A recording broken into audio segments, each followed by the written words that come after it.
अधिष्ठात्री देवी इष्ट देवी माँ रामचंडी कोसरा शक्तिपीठ ये किसी भौणी मैंने आसती माँ का दर्शन करने मुझे प्रतिक्रिया देवी जय माँ रामचंडी आप ना कौन सायल अच्छा भौणी आप प्रथम थर आगे आसते एई घर पाखे आम आगु आसु केमती लगुच आज माँ रामचंडी दर्शन कर बहुत माँ खुशी डाकिला लागुची झील आसला कारण बिना माँ बिना पत्र गोटे हलबनी आगे ता आशीर्वाद ना हेनी आम कि ना आम हाथ में कि ना से माँ रामचंडी डाकिला झील आइला हाँ कि नहीं हाँ आशा कारण से हूँ अधिष्ठात्री इष्ट देवी सी जहाँ चाहे को क्लास पाठ पढ़ो +3 सेकेंड इयर धन्यवाद आप ना मानसी प्रधान अच्छा को क्लास पाठ पढ़ो +3 सरलाणी प्रथम थर आसुन आगे आसते प्रथम थर केमती लगुच आज बहुत खुशी दर्शन माँ आज्ञा धन्यवाद मासु नमस्कार जय माँ रामचंडी केमती लगुच आज बहुत खुशी लागुची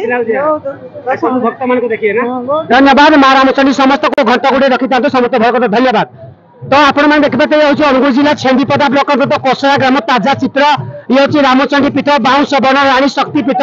माँ रामचंडी होती जगत जननी मंदार मायनी ममतामयी करुणामयी माँ आशीर्वाद लाभ करने हजार हजार भक्त भाई भौणी मैंने समस्त आसती माँ होती जहाँ देवी सर्वभूतेषु शक्ति रूपेण स्थित नमत से नम नम आ माँ जो पूजा होगी आज्ञा 7 दिन धरी ये चलो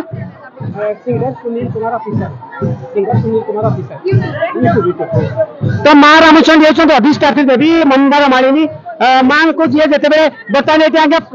ये प्रसाद व्यवस्था है चटला पिनिका खाइबा